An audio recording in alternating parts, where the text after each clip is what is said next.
Hi and welcome back to my YouTube channel. It's so Tanschi. It's very lovely to have you here, and I know, as always, that it has been quite a while that you have seen me over here. And yeah, I just wanted to come back here and share a video with you, and also share a little life update. Not that there is something very interesting, but just so you know why I haven't been posting any videos. And then I also want to share with you my favorite recent sewing makes. And let me tell you, there have been loads. I haven't been posting videos, but I have been very busy sewing. And the last video that I uploaded was my spring sewing plans. And I made up quite a few of them already, and I love them. And yeah, I just wanted to share them with you. But before I do that, let's jump into the life update, and I will try to leave a timestamp down below so you can skip the life update if you're not interested, or if you haven't been here before and don't even know me.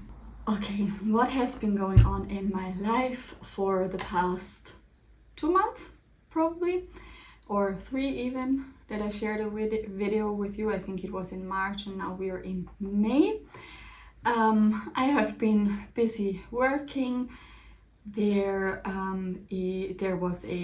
is a project at work that took quite a lot of my time and also energy, which is a podcast, and it is now on air, and I am super happy, and I think my colleagues are also very happy with it. And basically my colleague Christine and we are the hosts of this podcast for the children's home I work for, and we are discussing all things childhood and how our childhoods are impacted by very important topics like racism or empathy or like queerness, for example. And we talk to loads of people that share their personal stories with us, and then we talk to the experts who are going into how things work. For example, we had a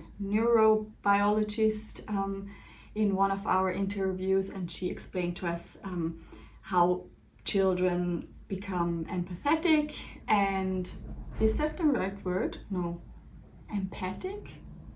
I think empathetic is another word. I will insert the correct word for what I mean on the screen right now. Yeah, and that is super interesting, and it is not only about children, but it really is quite important to all of us, because our childhood really affects how we become or who we are as adults. And this is, as I said, a very, very important project and topic to me, and so that has taken a lot of my energy. I will also link the podcast down below. It is on Spotify, Apple Podcasts and YouTube, but it is in German, so I'm afraid you will only be able to listen to it if you're German speaking.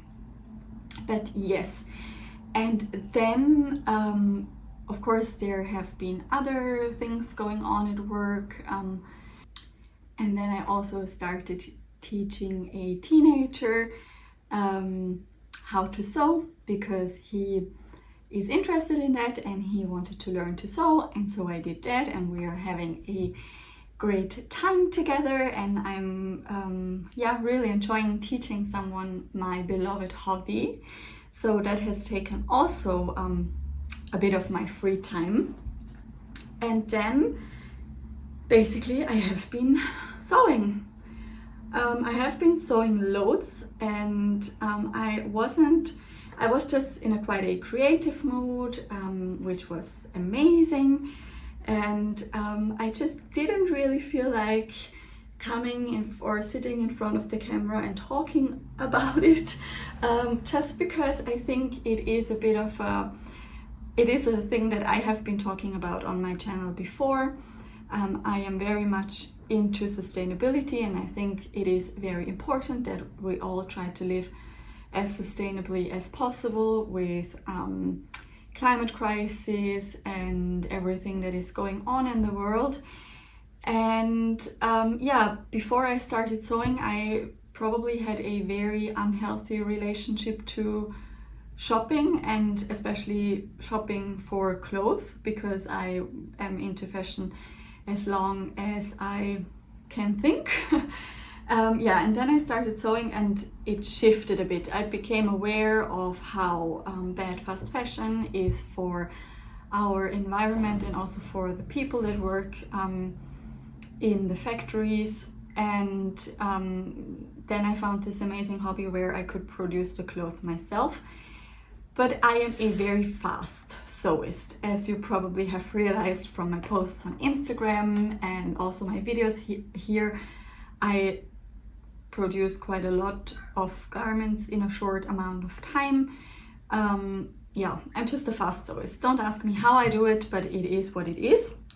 And that meant that I sewed quite a lot of things, and sometimes I feel bad about it. But then on the other hand, I know that it is very important for my mental health to be creative and to use my hands to do something. And that is a bit of a discrepancy for me, where I don't really know how I should handle the whole situation. And I know that you guys have been very kind about this for a very long time, and you always assure me that if this is good for me, this hobby is good for me, then there is nothing wrong about it. But my wardrobe is very full, and if I add loads of stuff to it, I sometimes have to give some stuff away, and then I feel bad about it because I don't know where it is going to end up, or if it's probably some of the pieces are going to end up in landfill in countries that are not really able to do anything about this problem. So that's a bit of an issue for me, and that's also something, one of the reasons why I don't like to share how much I made, because I know that you probably are not going to judge me about it, but I am myself going to judge me about it, and I don't really want to put something out in the world that is not aligned with what my values are and my beliefs are, that we should not overconsume and not just put goods out into the world and then we don't know where they end up. So hello Lumi, that was probably a bit of a long-winded explanation why I haven't been posting that much, but that's just how I feel, and I thought it would be important for me to share it with you. Nonetheless, we are coming to the part, and there's also my 30th birthday coming up in June, and I have mixed feelings about it. On the one hand, I am now very much looking forward to it, and I've also got a birthday trip planned. And on the other hand, it is always a bit connected to expectations I had of myself, where I should be at the age of 30. And honestly, I'm quite satisfied and happy with where I am right now, but there are, of course, in everybody's life probably things that could be better. And that's where my mixed feelings come from. But I will, fingers crossed, very soon post a little video concerning my upcoming birthday, and also a little wish I have for connected with my birthday and my work, and I will tell you about that soon. But now on to what I have made, and these are not all the pieces I have made in the last 3 months, I think, but my most favorite pieces. And I have them hanging here above me, and there are some here, and I'm wearing 2 of those. and I'm just going to talk you through them, and everything as always will be linked down below, and I will try to insert like video and probably photo footage wherever I have it, and so you can see better what I made. But first of all, one of the things I'm most proud of, and I made a lot of things I'm proud of, to be honest, is my very first pair of jeans. I'm wearing them right now, and I'm going to stand up and show you and also insert photos. I had them on my spring sewing plans, but I made them in a different fabric first. I made them in a very plain denim fabric before I am maybe going to make them in the zebra print that I got at the Stitch Festival.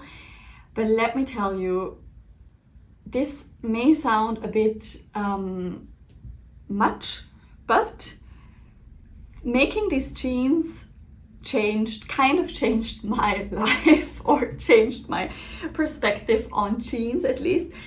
Somehow making jeans was always a very big obstacle for me, and I thought I wouldn't be, I couldn't handle making jeans. It would be too complicated, and the fitting process was very intimidating to me.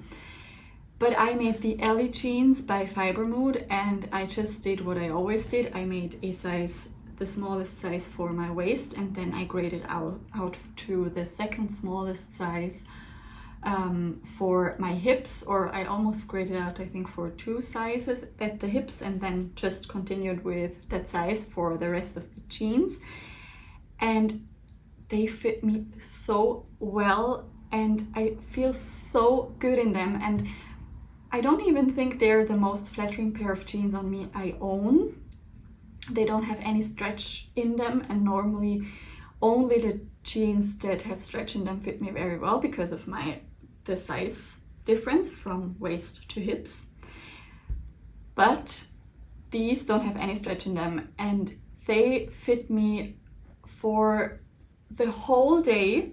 They fit me before breakfast, they fit me after breakfast, they fit me after lunch, they fit throughout the different periods of the month, or the cycle, my cycle. And they are not too snug, they are not too loose, they sit on my hips where they are supposed to sit. And it was such an empowering feeling to sew something that fits me so well, to create it with my own hands, to put my own stamp on it, to use this top stitching thread that I wanted to use the pocket lining that I had in my stash already, and that they fit me now so well. And I know that I couldn't have bought these possibly in any store. And yeah, it is very weird, but it is a super, super empowering feeling. And every time I wear these, I feel so accomplished somehow. I don't know, but yeah, it opened another world for me, another world of possibilities. And I am already thinking about the next jeans pattern I want to sew up, and I think I'm going to order it today. It is by Maison Mauve, and it is a printed pattern, so I have to order it off of their website. And I will definitely make the next pair, because I think they're changing a lot for me. And let me know in the comments if you have a same or a similar relationship, to making jeans, and how you feel about making jeans. I am very interested. I will have inserted photos already, but now I'm going to stand up, and I hope you can see a bit of the jeans. Yeah, they are quite a simple straight leg pair of jeans. They have the pockets here. I used a Lady McElroy cotton lawn for the lining of the bags. It was the first, no, that's not true. No, it was the second time I used a jeans button, and that worked quite well. The first one popped off and the second one is now holding on. Then of course a zipper fly here, and then in the back they have these patch pockets, the square patch pockets. I did top stitching in a beigey color all around. They have the belt loops, and then at the bottom they're like a turn up, quite a deep turn up, and a raw hem, which makes them very fast to finish. And yeah, they sit so well on my hips, but I have plenty of space still, and then my waist, sorry, and then they also sit very nicely on my hips and on my butt as well, I think, honestly. So yeah, I'm very proud and I am very, very happy with this make. And I am now thinking about making all of my jeans, and just some of them that I have in my closet or my wardrobe right now, I'm thinking about giving them away because they just don't fit me well, and I get stomach aches sometimes when I wear them, and some of them are too loose, and that makes me feel bad about my body, even if I think, honestly, I have a great body, so why would I feel bad about it? So yeah, that's a different story, but I think in that way sewing is just the best hobby. Yeah, that was my jeans making story. And then maybe because I had quite a lot of leftover, I bought 2 meters of this fabric. I went on a little fabric shopping spree with the teenager I told you before I'm sewing with, and then he bought some fabric for a project and I bought the denim, and I had quite a lot left, and so I decided to make a beautiful and very practical crossbody fanny pack kind of bag. And this is the banana bag by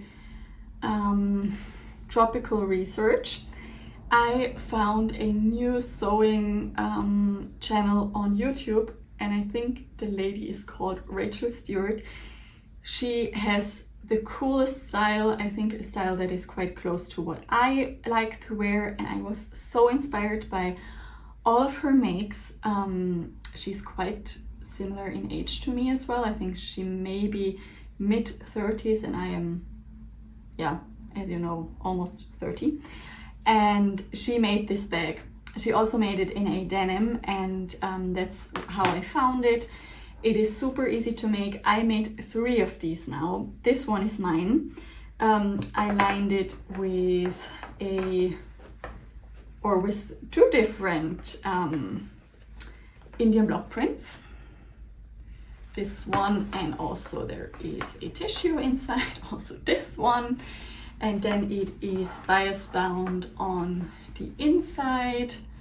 And I ordered some hardware off of Amazon, but it was quite a good deal because there are loads of all these pieces in there. And then the zipper, I think I also got off of Amazon, sorry. Can't speak today. I haven't spoken English in a long time, so that's probably why I am searching for words sometimes. But yeah, I made 3 of these, one for me, then one for my aunt, which I'm giving to her on Sunday. She is going to take that with her to travel to the UK. And then I also made one for my best friend. It was his 30th birthday on Wednesday, and I sent it off to him to Vienna. He lives in Vienna, and yeah, I'm very curious if he's going to wear it, because I'm not sure if it is, the pattern is created by a man.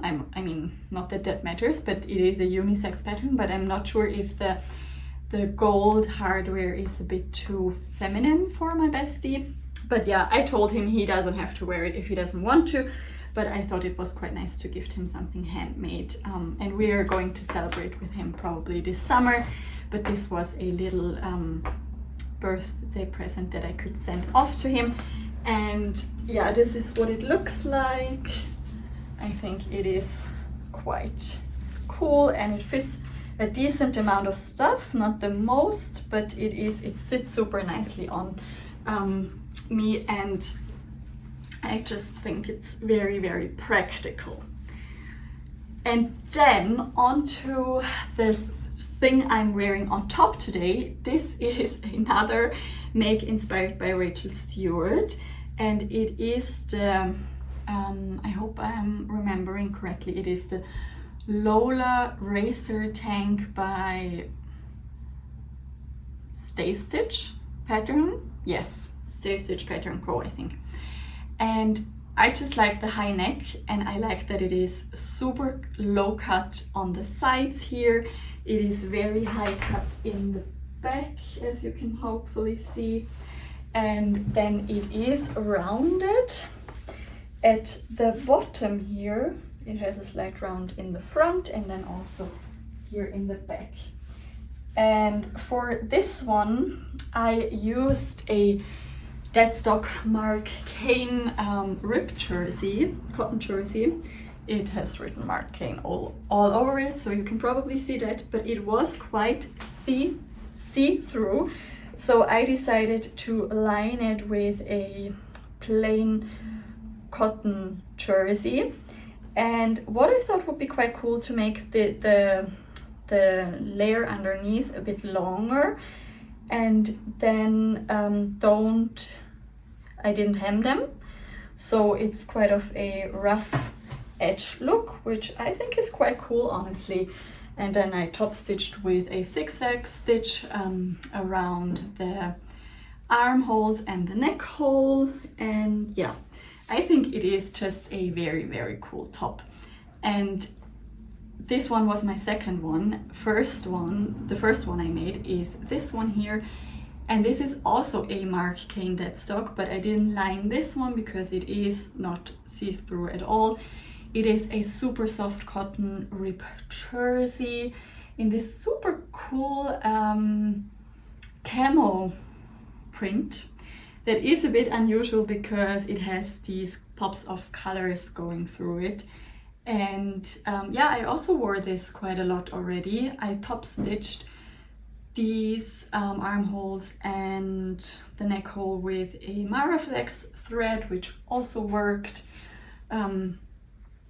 Honestly, I may prefer this one, but the problem is that one of my linen shirts bleeded on it, and now I have like some very light blue stains on here, and I couldn't get them out when I put it into the wash. So if you have any recommendations for getting out color, or like the what is it called,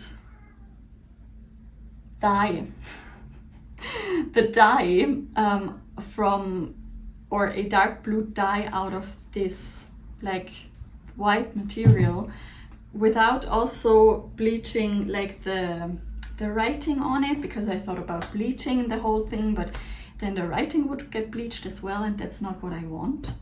But if you have any ideas for getting dye stains out of this top, then please also let me know down below.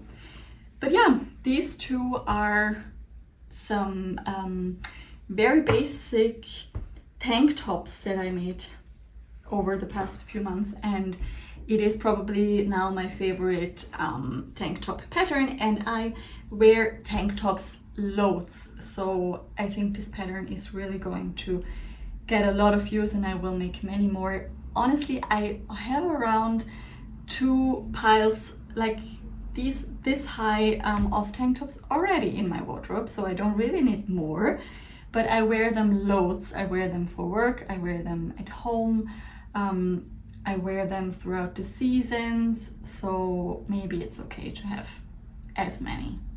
But yeah, I can wear them to yoga, to go hiking. Yeah, okay. Just justifying my tank top obsession basically. But yeah, these are 2 tank tops that I made, and it is the Lola Racer Tank. And then on to what is hanging above me.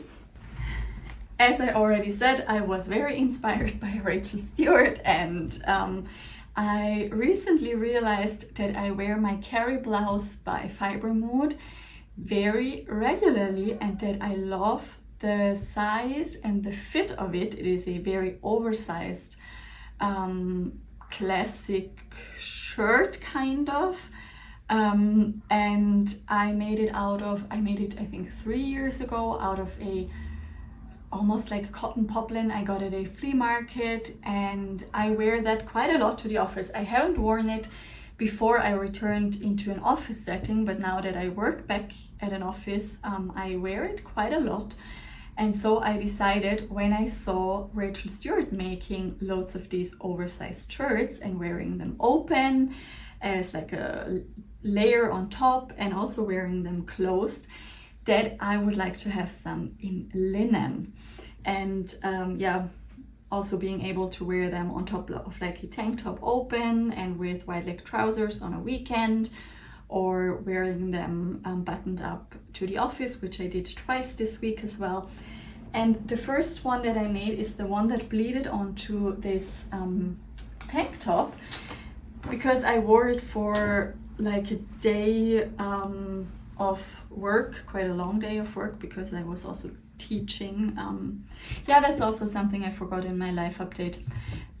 For the last 2 months I have been teaching again in the evenings, not a lot, but like 3 times I have been teaching from 6 to 10 in the evenings, and so that also meant 3 times in the evenings was a bit limited. So yeah, but this one was the first I made. This is the carry blouse, as I said, by Fiber Mood, and I made it from a linen that I ordered at Rainbow Fabrics. So when I ordered this, it was a lighter blue fabric, not a cobalt blue, but almost. And then they texted me, or they wrote me an email that they found some faults in the fabric and if I wanted to have it with 10% off. I said yes. They also sent me pictures of the faults, and as you can probably see, it is these stripes going through the fabric at different places. Then here on the sleeve and in the back as well. And when it came, I realized that it was a bit more visible than I realized. I realized that it is a bit more visible than I thought. And I tried to dye it, which I did. I dyed it with like a textile dye, Dylon I think it is called. And it seems that these are not linen threads going through the fabric, because they didn't take the dye. The rest of the fabric did, so it is now a darker blue, but the stripes are still visible, which is quite annoying. I still like the shirt. I wore it loads. I also wore it to work. I think it's okay that these are visible, but it could be better. And the problem is that the dye, as I said, bleeded onto this top. But all in all, it is a very, very nice and drapey linen fabric. It is quite oversized, as I said. There are these box pleats here at the back. I found matching buttons at my local fabric store, and then it has a very classic button placket here. And yeah, I am super happy with this shirt, and I decided that I need more linen mix in my wardrobe and also more of these shirts. So I got some fabric at Self-Made, and I bought a linen cotton mix in this beautiful burnt orange color. I think I'm going to hang this on the hanger so you can see it better. The fabric is stiffer than the pure linen, and I didn't realize that. It is still fine, but I would have liked it to be a bit more like drapey and maybe 100% linen as well, but it is fine. Anyways, it was super nice to sew up. And yeah, I think this color honestly suits me quite well. I don't know what you think, but I like it on myself. And yeah, it is basically the very same blouse, I shorten all of these for about, I think, 5 centimeters, something like that, because it is very long, and I'm not an exactly short person. I'm 1 meter 67 centimeters, but yes, I shortened them, and I put the patch pocket on here. And for this one, I used contrasting buttons because I couldn't find the perfect shade of this one, but I think that looks also quite cool. I think this time the button placket turned out very nicely, and I wore this twice to work this week. One time just buttoned up, and then one time with this underneath, which looked quite nice, but it is a bit stiffer than I would like it to be.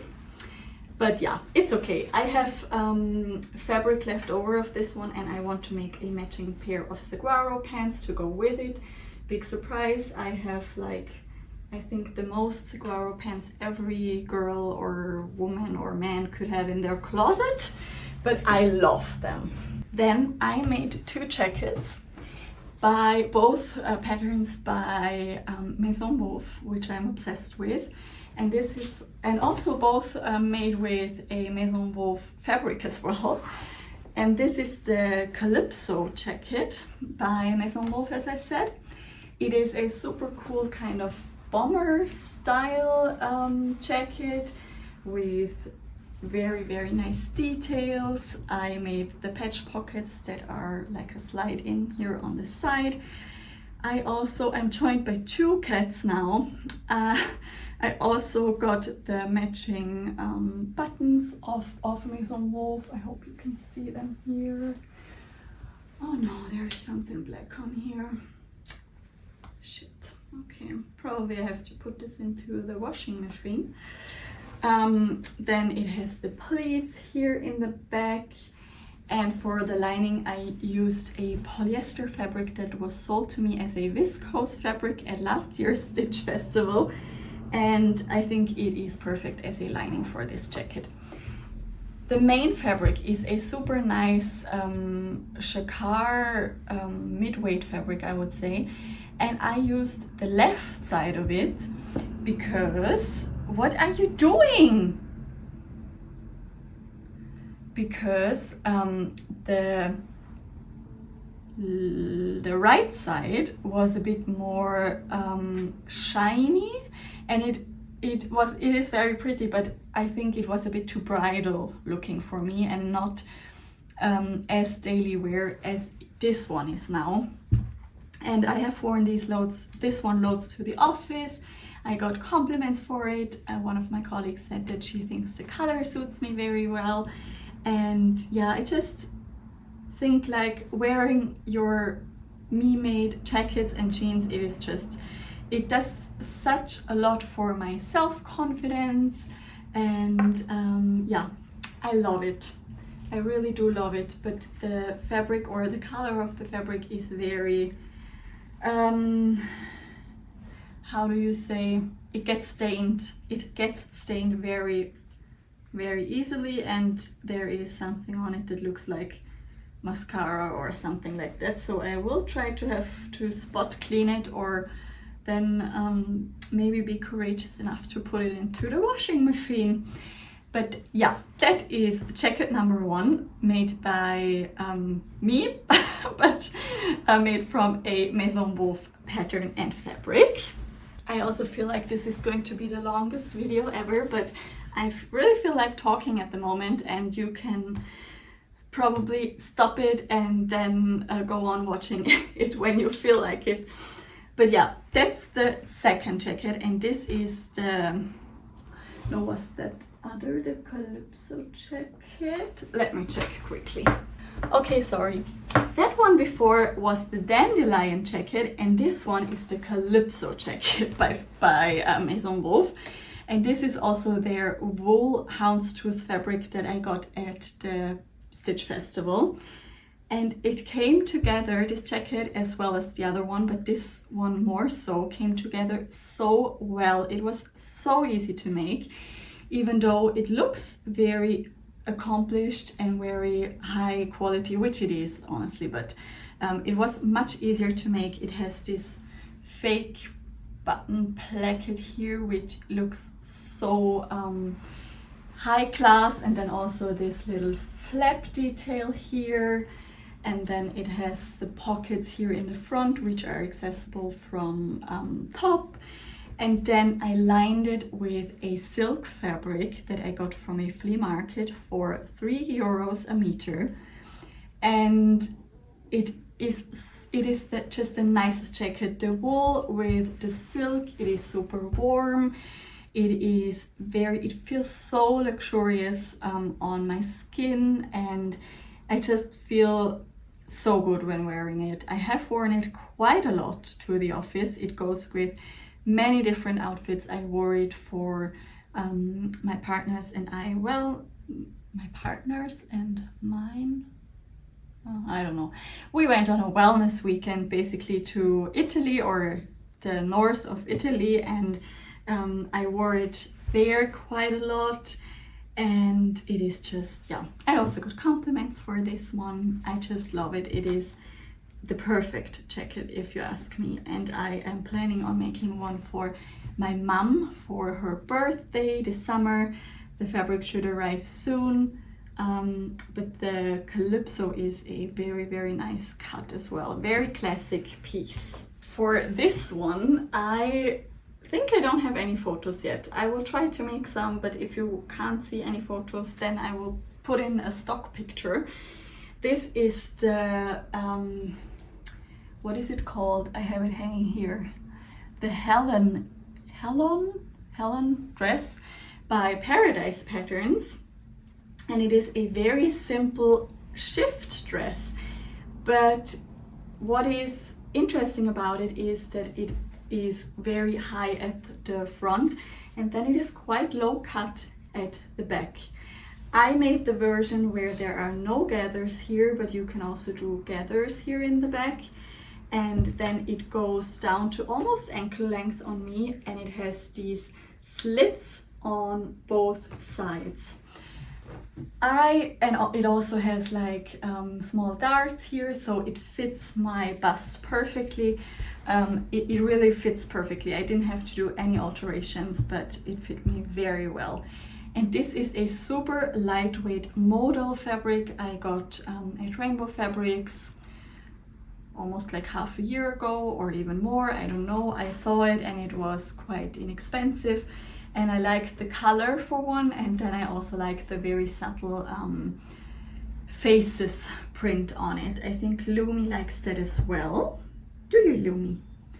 So when I saw this dress pattern also on Rachel Stewart's YouTube, I thought this is going to be the perfect light summer dress for, yeah, days at home, or days around town, or going to the beach, that kind of stuff. And yeah, I just love a high neck in the front, and then I love it when it's going to, or when it's scooping down a bit lower in the back. And it is completely bias bound around all the edges, and I think it just looks very, very nice. I am planning to make this one again in a very special fabric, Godmother viscose satin fabric that I got last autumn, and I want to make it, I think, as my 30th birthday dress. And I will be in Italy on that day, and I am planning on, I hope the weather is okay, but I'm going I'm planning to wear that version of the dress on my birthday, so that is going to be quite nice. Yeah, and this was kind of my wearable toile, but I don't really do toiles. I only do things that I can wear. But it turned out very nicely. The only thing is I couldn't wear it yet because it was too cold in Austria, but it is only May, so that is completely fine. I think there will be some hot summer days this, maybe July, August, and then I will be definitely able to wear this dress. On to the last two pieces. that I made and loved over the past few months, and it is a two-piece set. It was also on my spring sewing plans, and the set turned out amazingly. I wore it once for dinner in Italy when I was there for the wellness weekend, and it is made from the snakeskin denim fabric I got at Stitch Fabrics at the Stitch Festival. This is the most beautiful fabric. I should have gotten more of it, but honestly I think there is a polyester content in it, and I'm not a big fan of the, also sustainability wise, of the plastic fibers, so it's probably fine that I didn't get more. But yeah, I made the set of the Felix skirt by Sewing Machina. I elongated this version a bit. It is a skirt, so it is shorts in the back and also beneath the flap in the front, of course, but it does look quite short when wearing, so I elongated it a bit. I think it's very, very nice now. I put this detail here on the fabric in the front. Then there is a side zip, an invisible side zip on here. And I just think this is a super, super cool pattern. I made the high-waisted version, and there is also a mid-waisted version. But yeah, this, and then this is the one part of the set, and this is the second part of the set, and this is the Numi denim jacket or jacket pattern by Bara Studio, and I cropped this a bit. I wanted to crop it anyways, but I also almost didn't have enough fabric, so that was a happy coincidence. This hits me at my almost at my natural waist right now, which looks super nice. I think this is my preferred length for a denim jacket, and I have quite a lot of denim jackets. Most of them are, or I think all of them are, bought secondhand, but they come up to my high hip, and this one sits on my natural waist, which I think is a more flattering look on me, or at least a look I prefer on me.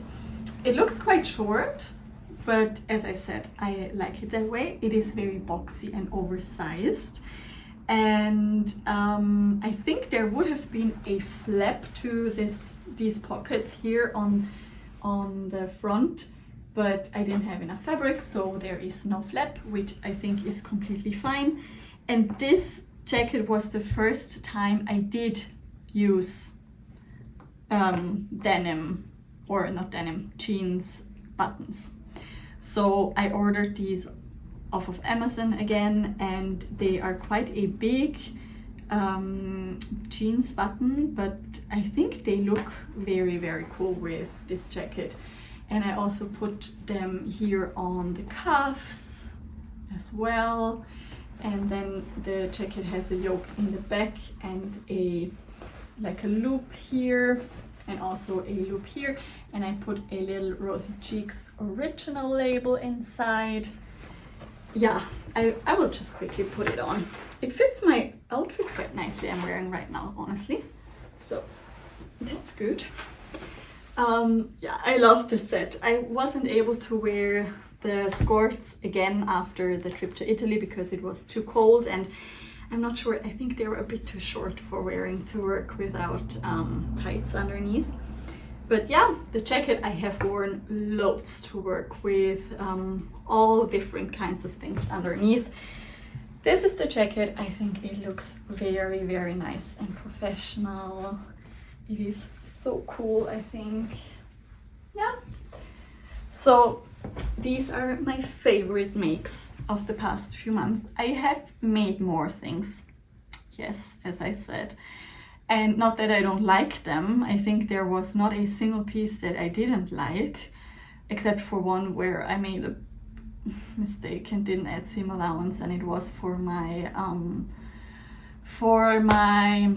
Liberty Talon, which, yeah, when you're very precious about a fabric, something stupid happens, but it's fine. I think I'm going to be able to use the fabric for like makeup bags or something like that. But all in all, I liked all of my makes, so I'm super happy. But these are my very favorite ones that I have been wearing on rotation. And then there is one thing that was also on my spring sewing plans that I'm currently working on and that I'm probably going to finish this weekend. And my cats are currently chilling on the pattern pieces. I'm sorry, Looney. And there is cat hair all over it, but I wanted to show. Look at this. Now she's sitting, she's having a little lay down on the skirt. Okay, Schlimsi. Yeah, but this is the quilted block print jacket that I wanted to make and I'm currently working on. I now decided what to or how to do it. And I quilted all the pattern pieces, and patch pockets are attached with pin needles at the moment. And the back fabric is something I had in my stash already. And I think this is going to look very, very nice. And it is a bit of a slow sewing project because of all the quilting, and then I make the bias binding myself, and I have to decide which bias binding I want to use. But I have a feeling this could also be a very, very well-loved project that I'm hopefully going to wear a lot. I'm just the biggest fan of Indian block print fabrics. They're so soft, they're so, like, to me they're very luxurious. They are like the floral prints on them are the perfect scale, and it is kind of like a bit of a heritage feeling fabric, and I just love that.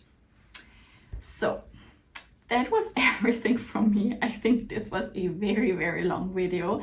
And if you have been watching until now, thank you so much. I hope you liked what you saw. Let me know in the comments down below which was your favorite piece of all the things I made. And as I said, I'm really trying to upload a video very soon in terms of, or which is about my birthday, what I'm planning for that. Anyways, I hope you have a great weekend. I hope you have a great time and lots of time for sewing. Don't forget to subscribe if you liked what you saw, and also give me a thumbs up. And then I hope to see you very soon. Bye guys!